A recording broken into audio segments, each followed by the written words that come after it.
शेवटच्या इंटरव्ह्यूमध्ये आपण असं सांगितलं होतं की मार्च महिन्यामध्ये तूरच्या भावामध्ये तेजी येऊ शकते, 9,000 आपल्याला भाव दिसू शकतात. तर आत्ताची परिस्थिती काय आहे? कारण निम्मा मार्च संपलेला आहे, की अजूनही तेजी येण्याची अपेक्षा आहे, की काय वेगळे काहीतरी समीकरणं घडताना दिसून येत आहेत? जी अनिल, मैं डेटा एनालिसिस के बेसिस पर मैंने कहा था कि पिछले 10 साल का अगर आप एनालिसिस कर लो 2015 से 2025 तक के, तो मार्च में एक या दो बार ही ऐसा हुआ है कि तुवर के 400-500 की तेजी नहीं हमें देखने मिली है। तो हर साल का ये फिनोमिना है कि दिसंबर से पहले पहले आवक आती है, उसके बाद में स्टॉकिस्ट अपना माल लेता है, जनवरी फरवरी में वो कंजम्पशन में जाता है और मार्च में एक बड़ी तेजी हमें यूजुअली तुवर के प्राइसेस में देखने मिलती थी। तो मुझे ऐसा लग रहा था कि 84-85 के आसपास की जो तुवर है 400-500 बढ़ जाए तो 9,000 के आसपास के रेट आ जाएगी, बट ऐसा हुआ नहीं है।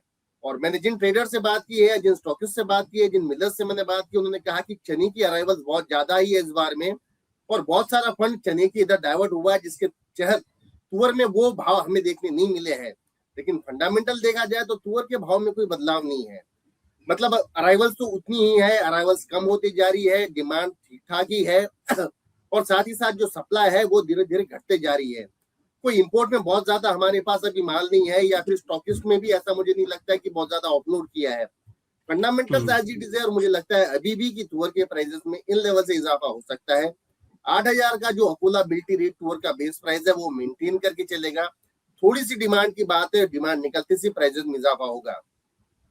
2 से 3 कारण जो है जिन्होंने प्राइसेस को अभी मार्च में बढ़ने से रोका है।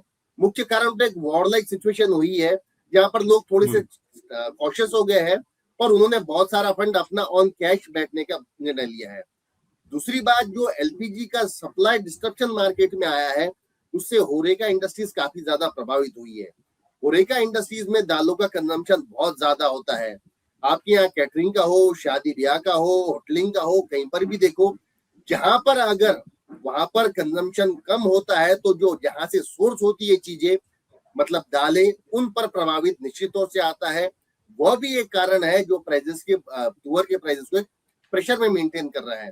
बट जैसे ही ये कंडीशन ईज आउट होगी, जैसे ही गैस सप्लाई नॉर्मल होगी और जैसे ही मुझे लगता है कि चने की अराइवल्स कम होगी और गवर्नमेंट की परचेसिंग चने में बढ़ेगी, मुझे लगता है स्थिति सामान्य होगी और तुअर में फिर हमें एक बार उछाला देखने मिल सकता है। Okay sir,